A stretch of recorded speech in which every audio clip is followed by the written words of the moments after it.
yılına Taşkent'te atkanın 190 yıldığına ardalgan ilmi praktikal konferensiyada hoş gelipsizler.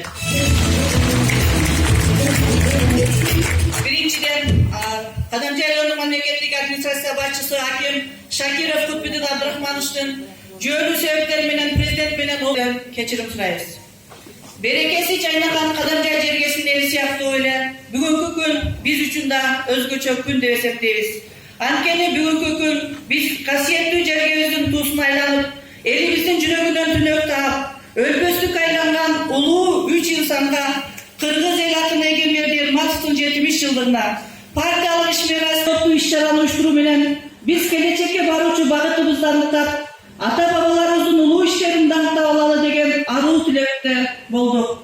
El dep sokkan taza jürögü, meken üçün jana yabagan asıl kızmatı, adabiyattın bir çoksundan bağındırgan kaytalanma salantı menen eski kalgan atalarımızın ulu iş kompası.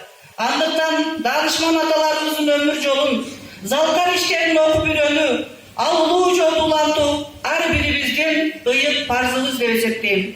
Uçundan faydalanıp, Kadamcaylı Memleketlik Administrasiya Başçısı Hakim Kutbudin Abdurahmanov'un, jalpı cemaatımыздın, jana jeke özürdün adından bugünkü